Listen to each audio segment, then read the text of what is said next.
Hello everyone, welcome back. I'm sorry I couldn't make this video sooner. I got sick and lost my voice, so I'm just getting to it now. I intend on doing one of these videos every week, and if it seems like it's helpful for people, so if it is helpful, please subscribe or leave a comment just so I know, because I'll be doing videos as long as it is serving a purpose, and that purpose would be to help you memorize tunes by training your ear to hear common progressions and to use practical theory to name those progressions. Everything about this is practical. Music theory is great, but if it doesn't help you play better, then it doesn't serve much of a purpose. So that's our job here, is to learn how to hear these progressions and what to call them in a practical way. So we're going to talk about a few progressions today because we're going to be looking at rhythm changes. But first we're going to be looking at There Will Never Be Another You, because one part of rhythm changes happens so quickly in just one measure that we don't really have time to see what's going on unless we see it in a more expanded version in another song. So we need to, it's in many songs. I could have chosen The Days of Wine and Roses or Stella by Starlight. I mean, flip pages in a fake book and this progression will be all over the place. But we're going to be doing it in There Will Never Be Another You because we get to the progression in a very standard way and it happens fairly early in the song. Which is worth mentioning that that's usually where it happens when you see it in this song. It usually happens around the first half of a section around there. So we're in the key of E flat. We're going to be doing this, I mean, I should say, you're going to be doing this in 12 keys, I hope, because if you don't, it's going to be hard to hear them in other keys. And if you learn it in one key, that doesn't necessarily mean that you're going to know where to play it in other keys, even if you can hear it. So the song's in E flat, we're going to do it in E flat for now. Please do it in other keys. So we have the 1 chord, 2 of 6, 5 of 6, 6 chord. The 6 is the relative minor. This is a progression that, not the one we were going to talk about, the point of this, but it's a good one to know that if we're starting on the 1 chord, extremely common to go down a half step to the 7, which is half diminished. It's written as minor 7 flat 5 in the real book. If you haven't heard the two terms next to each other, half diminished and minor 7 flat 5 mean the same thing. So we start on the 1, we're going down a half step to the 7, which is now a 2 of a 2 5 1 minor progression. The 2 chord is always half diminished in a minor 2 5 1 progression. Theoretically, in terms of textbook theory, it's always half diminished. Practically, maybe not all the time, but we can consider it being all the time for simplicity. 2 chord, minor 7 flat 5. 5 chord can be altered anytime you want to, but especially on a minor chord when the minor 1 is coming up next. So we could do sharp 5, sharp 9, flat 9. So anyway, 2 of 6, 5 of 6, 6 chord, relative minor. Let's move this up here for simplicity. So we got to the 6 chord. Now this is a very, if you're at the 6 chord, in this part of the song, you can expect, kind of anticipate what's coming up next. Is this going to go down a whole step to another minor chord?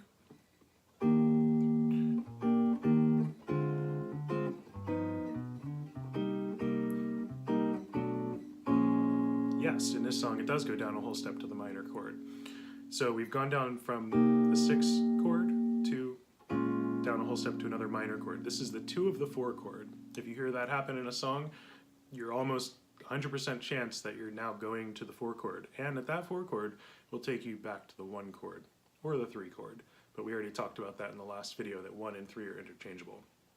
So, 2 of the 4 chord, 5 of the 4 chord, 4 chord, A flat major. Now when you've landed here, you know you're going back to the 1 chord. That's really functional, like old school harmony, standards, American songbook. Very, very unusual if you're not going, if this is not going to bring you back to the 1 chord again, or the 3 chord because they're interchangeable. So from here we have the 4 chord, it's A flat major 7 in this key. There's a few options, and the first one is not the one that's written in the song, but I want to mention it first, because you can interchange these and they should sound fine no matter if the bass player is playing one and you're playing the other. So 4 chord turns into the minor 4 chord, and then that can bring you back to the 1 chord. So that progression, the sound of that all together, let's start from the 6 chord for the sake of time. So 6 chord,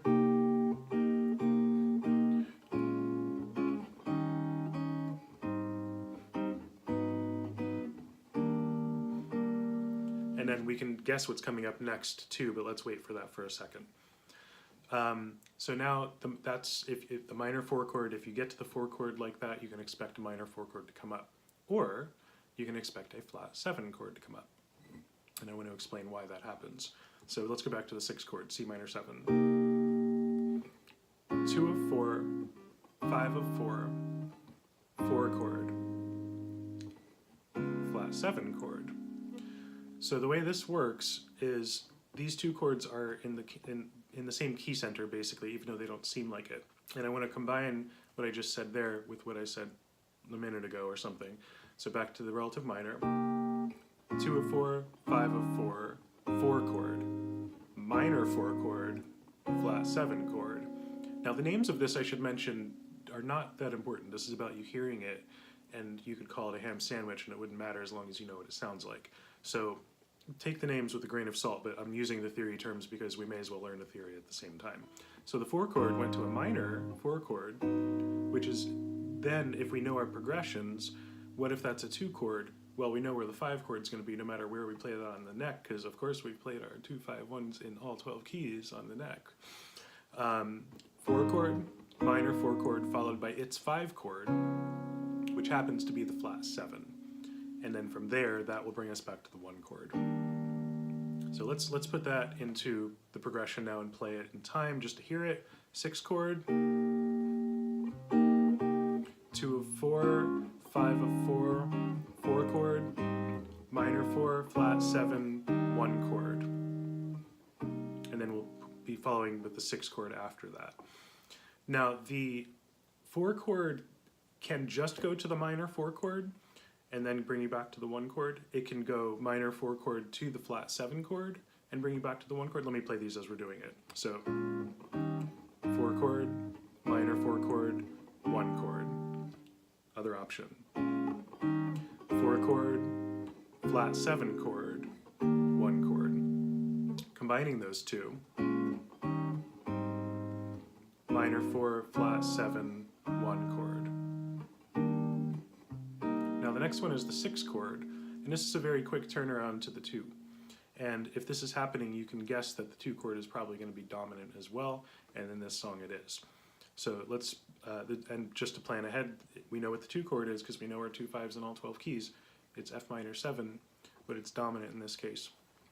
And that prolongs the cadence when we're doing this, that by having a dominant 2 chord, it means, okay, we don't have to resolve back to the 1 chord yet. And it gives us some extra time from a compositional standpoint. That's kind of how it's functioning. So let's start back at our turnaround, or our 2 5 to the 4 chord. In this song, it does just go to the flat 7 chord. 1 chord, 6 chord. Yeah, 6 chord. And I played it as dominant. It can be minor or dominant. We should get into that like parallel harmony thing in another video. So now, I'm sorry, let me do that again.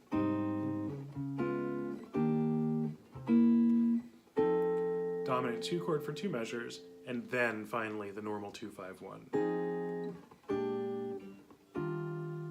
So all together, just to hear the basic voicings for this song, we have 1, 2, 3, 4.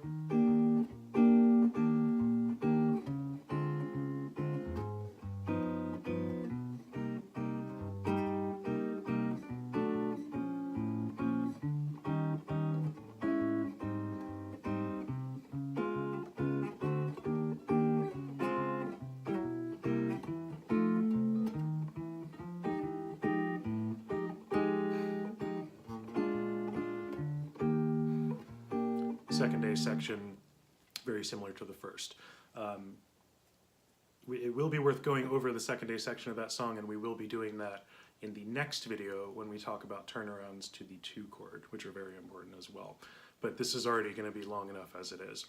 So that's the first thing. The progressions that we have, if we kind of sum this up, are that we have some harmonic device to take us to the 4 chord, which usually, very often, will be going to the relative minor, and then that brings us to the 4 chord.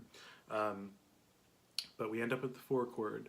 It's either followed by the flat 7 to bring you back to the 1 chord, or it turns into a minor 4 chord and brings you back to the 1 chord, or it does both. and it plays the minor 4 chord followed by the flat 7, which is the 5, as if the minor 4 chord were a 2. Check out the other songs I think I mentioned, Days of Wine and Roses, Stella by Starlight.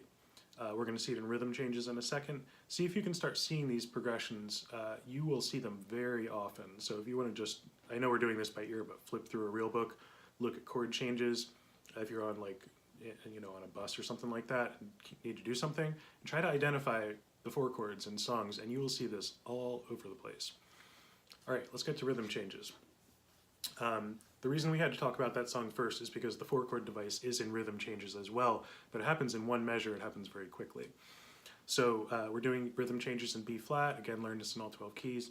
If you need, I highly suggest doing this by ear and just following along, but if you need music, look up Olio or any other rhythm changes. Just make sure the bridge is correct, or standard, because if you look up a song like Dexterity or something, you'll have an A section from rhythm changes with a different B section. Okay, so we're in B flat. The whole A section is based around 1, 6, 2, 5, and by extension 3, 6, 2, 5, because 1 and 3 are the same. So we have 1, 6, 2, 5, let's say 3, 6, 2, 5. You could also easily just use 1 for both of those. 1, 6, 2, 5, 1, 6, 2, 5.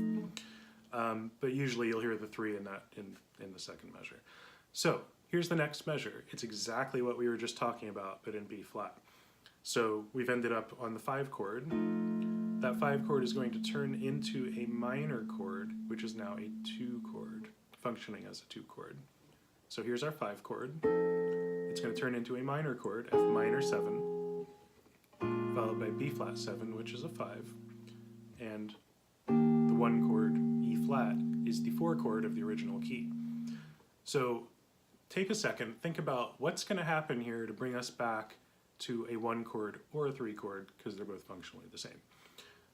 So let me go through this again while you're thinking about it. So we ended up on the, so let's just start from the beginning. 1, 6, 2, 5, 3, 6, 2, 5.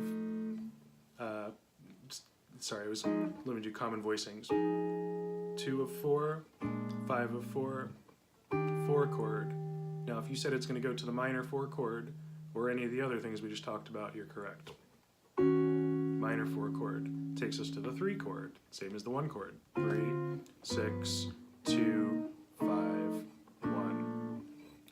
So let's start back on, this is leading up to, on measure 5. So we have the 5 chord, 5 turns into a minor 2, leads us to the 4 chord, minor 4 chord, 3. It could have also been, here's the same part, 5 chord, F minor, B flat, E flat major, E flat minor, 1. So it doesn't matter if it goes, or, because they function the same if you go to the 1 or the 3. Sorry if I'm saying that a lot, but a lot of the time this does get, for whatever reason, it's very simple, but it gets complicated in people's heads for some reason about combining these 2 chords. I'm not like reaching for something, my cat's down here, so I'm trying to get her not to jump on me.